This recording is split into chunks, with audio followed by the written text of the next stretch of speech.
এই মেয়েটা সুন্দর না? Excuse me.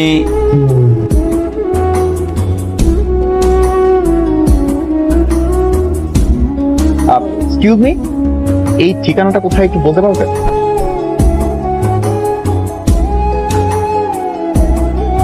ওই যে ওই বাজারটা দেখছেন, ওই বাজারটা পার হলে একটা তিনতলা বাড়ি আছে, ওটাই আপনার ঠিকানা। Thank you.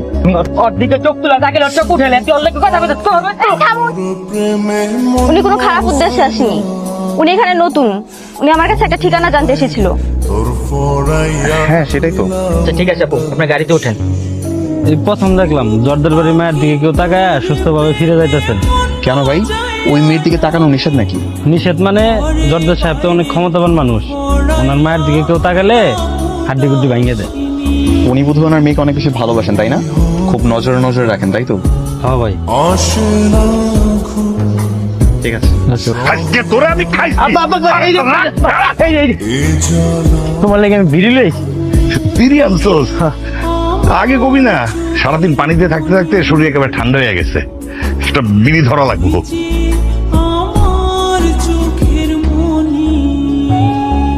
আপনি আমার রুমে ঢুকছেন কেন? রুমে কি আর সাথে আইছি? তোমার গ্রামেই তো আমার তোমার রুমে টেনে নিয়ে আসছে। তোমার দেখলে আমার নেশা নেশা লাগে। সরেন এখান থেকে।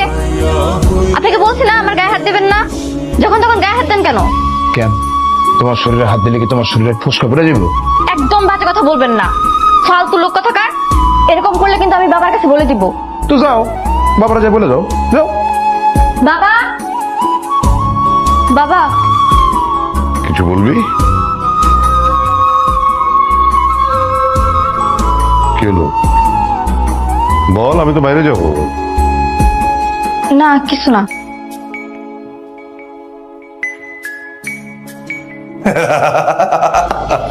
তুই যে আমার বুকের মাঝে, তুই কাছে চিরদিনই। ঠিক আছে বন্ধু, তুই তাহলে যা, আমি গেলাম। আমি ছায়া ভেসে বেড়ায়। নিন, এবার স্টার্ট দিন।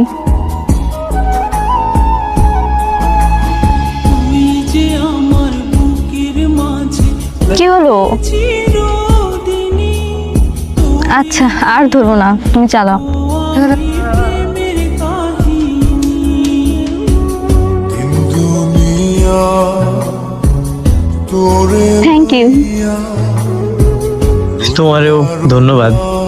আচ্ছা তোমার নাম কি? মিলন, মিলন রহমান। তোমার নাম মাধুরী তাই না? না, ময়ূরাক্ষী।